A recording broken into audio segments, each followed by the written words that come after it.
The silent passenger. Jonah's breath came in short, ragged gasps as darkness swallowed the bus. The screaming wasn't just in his head. It was everywhere. Piercing cries from the other passengers, their voices raw with terror. The sound of feet shuffling, of bodies thrashing in unseen struggle filled the air. Then silence. The lights flickered back on, weak and sputtering. Jonah's hands were shaking as he scanned the bus. The seats were empty. Everyone, every single passenger, was gone. The old woman who had been dozing near the front, the man in the hoodie scrolling on his phone, even the driver. The wheels spun uselessly, the bus coasting forward as if guided by invisible hands. Jonah's breath hitched. This isn't real. This can't be real. Then he heard it, a wet, rasping breath. Right behind him, his entire body stiffened. He didn't want to look. He couldn't look, but the voice was there again, closer, cold and hollow, whispering against his ear. I told you not to look. Jonah squeezed his eyes shut.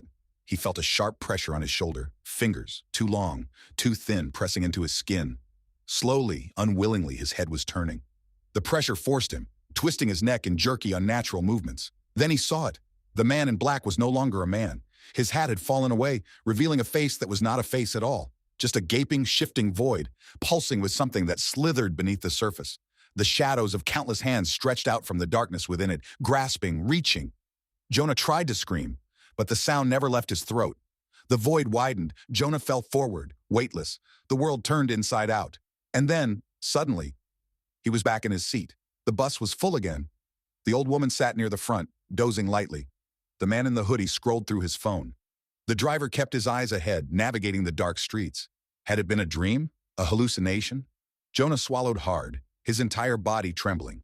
He turned his head slightly, searching, and froze.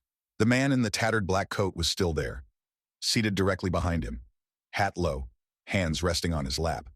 Jonah's breathing quickened.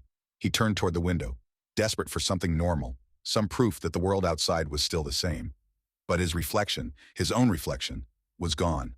In its place was the man in black, his void-like face staring back at him. Jonah shot to his feet, stumbling into the aisle. The bus driver didn't react. The other passengers didn't move. "Help me!" he choked out, voice barely a whisper. No one responded. He turned back to the window, but the reflection was changing. His body was fading, his arms, his legs dissolving into shadow. Panic surged through him as he tried to step forward, but his limbs wouldn't move. His feet felt anchored, locked in place. The man in black, his reflection, tilted his head, and then slowly it raised a single finger to its lips. Shh. Jonah felt himself being pulled, drawn backward into the seat against his will. His vision blurred, the world dimmed. He couldn't fight it. As the bus rumbled on, his form melted into shadow, his existence unraveling. The last thing he saw before the darkness claimed him was the bus stopping, the doors hissing open, and someone new stepping inside.